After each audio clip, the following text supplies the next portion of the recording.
Tolerance.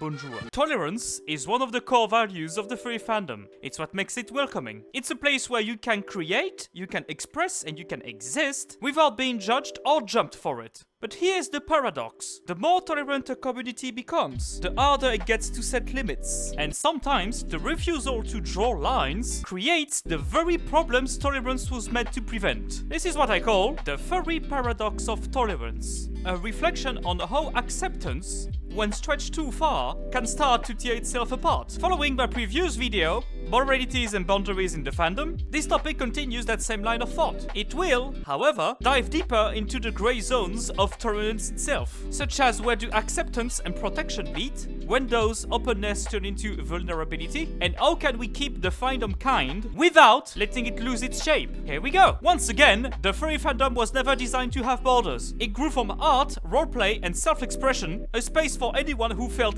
out of place elsewhere. You could be whoever you wanted. A wolf, a dragon, a plush, a pool toy, a creature made of color and imagination. And for many, it was, and still is, a sanctuary. But sanctuaries aren't just built for and on inclusion. They are built on shared trust. An unspoken agreement that this space is safe for everyone inside. And that's where the paradox begins. Because the more open a community is, the more it risks being taken advantage of by those who don't understand what that openness is meant for. We've all seen this paradox take shape before, either online, at conventions, and even in art spaces. Every time a discussion starts about what's too far, whether it's about NSFW content and minors, politics at cons, religion being used as a wedge, and other subjects are already assessed in my Morality and Boundaries video. Some say, and said, we should accept everyone, that's what furries do. Others reply, acceptance doesn't mean ignoring harm. Let's go again with examples I just said. The debate around NSFW content and minors isn't new,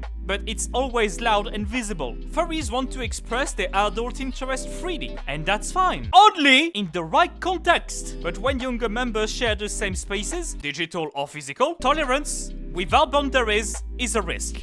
It stops being freedom and starts being negligence. As I'm aware, most of those spaces are becoming restricted for those said minors. But humanity being what it is, there's always flaws.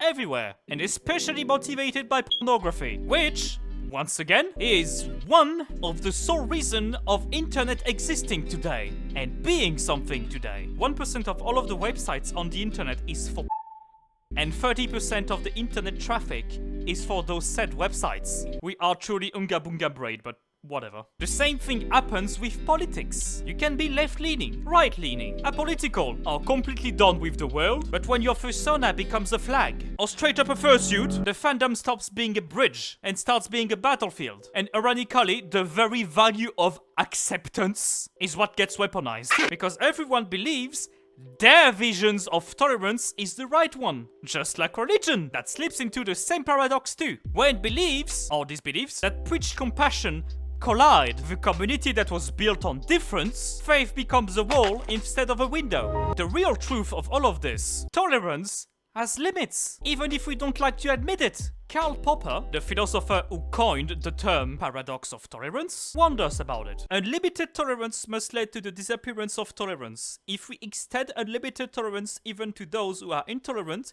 if we are not prepared to defend a tolerant society against the onslaught of the intolerant, then the tolerant will be destroyed and the tolerance with them. And the furry fandom isn't immune to that, because when we tolerate everything, we also tolerate what harms others. For example, the manipulative, the predatory, and the exclusionary. And they hide behind the very openness meant to keep people safe. That doesn't mean becoming cynical or closing the gates. It means learning to say, this behavior doesn't belong here. Not because we hate the person. I mean, you can, it's only your point of view, but that should not be your only motivation. But because we want the community to survive. And this very paradox doesn't just live in rules or conventions. It shows up in friendships too. I've seen people grow apart from politics, pronouns, content, or even personal boundaries. People who once created together now block each other over ideology. It hurts. Because when you care about tolerance, you don't just want to be understood. You want to keep understanding others. But as said before, not too much neither. I mean, what's the point of a community only to be KOS if your opinion is slightly different from the others? However,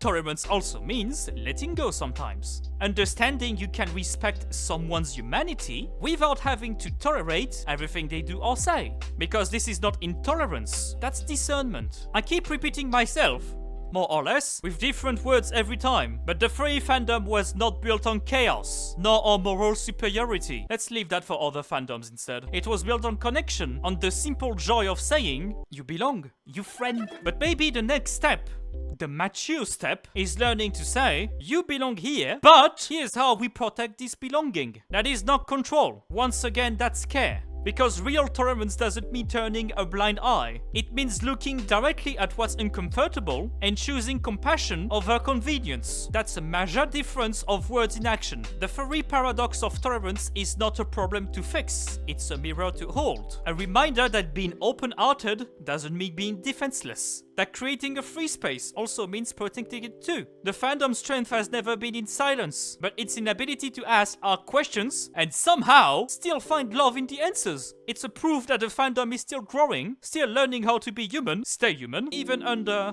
all that fur.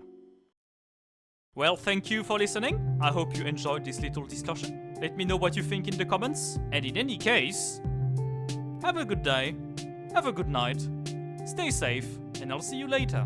Bye!